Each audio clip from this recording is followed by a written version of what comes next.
I've been waiting to do this video for quite some time because honestly the topic is huge. Talking about the introduction of Marvel's first family, the Fantastic Four, into the MCU, the big leagues, Marvel's cinematic universe where everything connects, characters meet one another on the most gigantic of platforms, not only for superhero characters but really in cinema right now around the world. So let's discuss how the Fantastic Four might be introduced to the MCU and that it's actually a lot closer than you may think.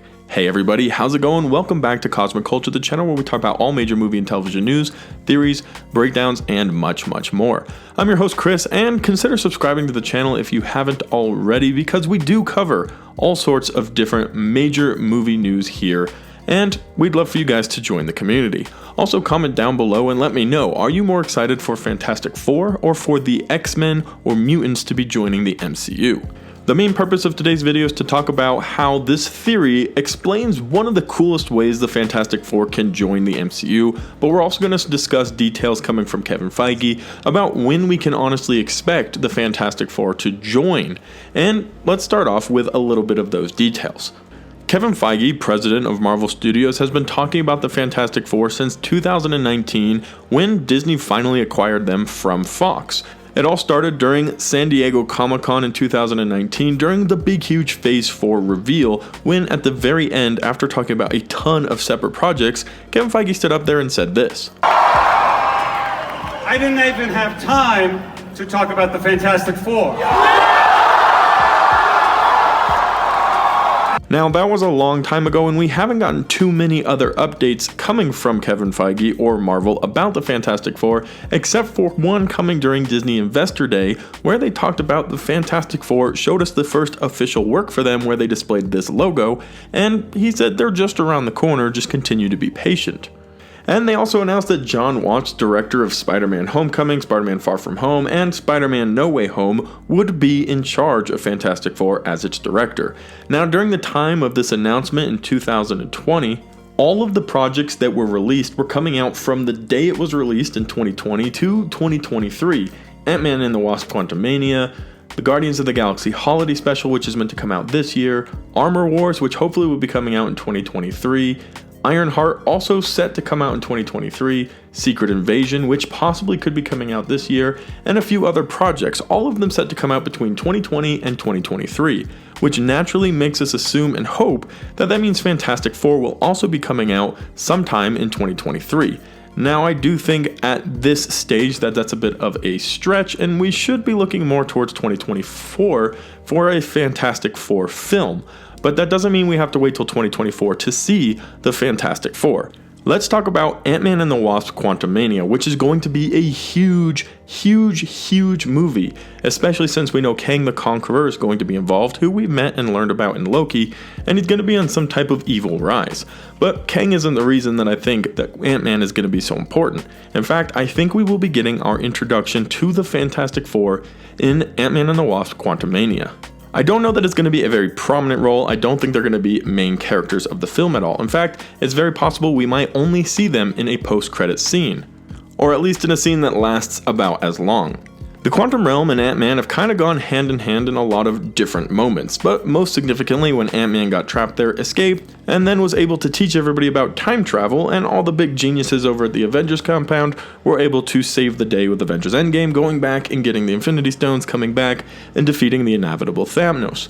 Now, there's more to the Quantum Realm than just Ant-Man being able to save the day in a secret manner. In fact, there were so many details in Ant-Man and the Wasp, the second Ant-Man film, that we learned about the Quantum Realm that I think are extremely important in the introduction of the Fantastic Four. Primarily, Janet Van Dyne, who actually developed powers there, and this is going to be very important, but keep in mind that during her time there, she did develop some type of abilities, some type of mutant-like almost qualities. Let's also talk about the huge hinted and pointed out secret Easter egg that was the Quantum City that we saw while the Pyms were driving around in the Quantum Realm and hasn't been brought back up at all since. However, it was heavily heavily pointed out to us that it would have a major and significant importance down the road. We were anticipating that we would have had that answer already, but I guess we're going to have to wait until Ant-Man and the Wasp: Quantumania to figure that out, which makes perfect sense given the title, Ant-Man and the Wasp: Quantumania, Quantum City secretly hidden in the background, but what could that significance possibly be? Here's how I think the Fantastic Four are going to be introduced to the MCU. Instead of going through their normal origin story, which for those of you who don't know, the Fantastic Four make their way into space. While they're in space running a few scientific experiments, there is a big huge solar flare or nebulous cloud that goes through them, and they all develop powers through that. Reed Richards is very flexible and has the ability to manipulate his body. Sue Storm becomes invisible. Johnny Storm, brother of Sue Storm, has the ability to control flames and fire, which even enables him to fly. And Benjamin Grimm, best friend and bodyguard to Reed Richards, becomes the Thing, an irreversible rock-like creature who cannot turn off his ability and is constantly in this giant it's clobbering time form. Now, rather than starting over and giving us a whole new origin story which has already been created several times in the last 20 years, I think it would be an interesting spin for Marvel to go outside of this origin story and give the opportunity for the Fantastic Four to actually have existed in the MCU the whole time. How, you might ask? Well, Reed Richards and company are very, very smart scientists who are capable of discovering things around the world and throughout time and space, including, potentially, the quantum realm. So let's say in the 60s, just to pick a time frame, that Reed Richards figured out how to enter the quantum realm, and they all skedaddled into the quantum realm but didn't make their way back out, and didn't have a way of escaping, much like Janet Van Dyne, who Pym had to go and save because she too was trapped in the quantum realm. And as was proven with Janet Van Dyne, you can develop mutant-like almost abilities by being stuck or trapped in the quantum realm for a significant amount of time. So, you see where I'm going with this? Well, the Fantastic Four were trapped in the quantum realm since the 80s, the 60s, the 70s picks a date, and they haven't been able to escape. All the while they've been there, they have found this quantum city, or they have started and created this quantum city, and they've developed their powers, making them the Fantastic Four. There really is no need for them to go to space and have this whole origin story where we've already seen it happen, and I think the MCU likes to escape the routes that we've already seen multiple times. Much like how with Spider-Man, they've skipped the whole origin story and him getting bit by a spider and jumped straight into Civil War with the character and then following suit other Spider-Man-like issues and villains. There was no need to go to the beginning, everybody already knew it. I think this is similar with the Fantastic Four, so let's skip the origin, let's have had them in the MCU the entire time, trapped in the quantum realm, and sometime during Ant-Man Quantumania, let's have them escape, or be discovered, or be teased at the very end in a post-credit scene. Then they can leave the quantum realm, and we can learn a little bit more about their story now during their film, which might come out in 2024, hopefully. For any avid fan of the MCU, this would make perfect sense. If you've seen all the movies, you know how the quantum realm works to an extent, you know that you can develop powers there, and it works perfectly to explain where the Fantastic Four have been this whole time, and they don't have to conveniently find their way in space now that Disney magically owns the rights. They've secretly been there the whole time in the background, they can come back, they can get involved, and they can find their place in the MCU.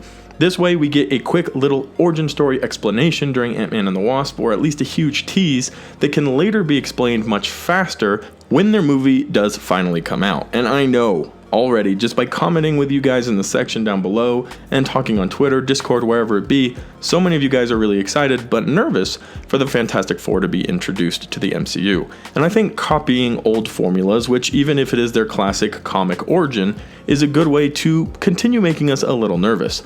But if Marvel steps out of the norm and allows the quantum realm to be the way in which they gain their powers and where they've been the whole time, I think a fresh start and a different look at an already very popular group is a very good way to give this team a breath of life that will fit them into the MCU extremely well.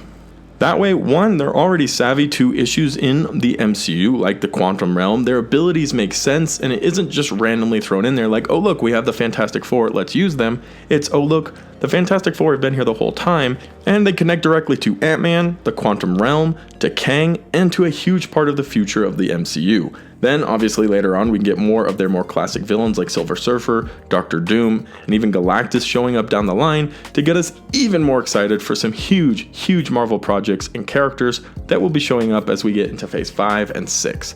But this is how I think the Fantastic Four should be entered into the MCU. They've been there the whole time. They've developed powers from the quantum realm, and it is a seamless introduction for a well-loved group of characters.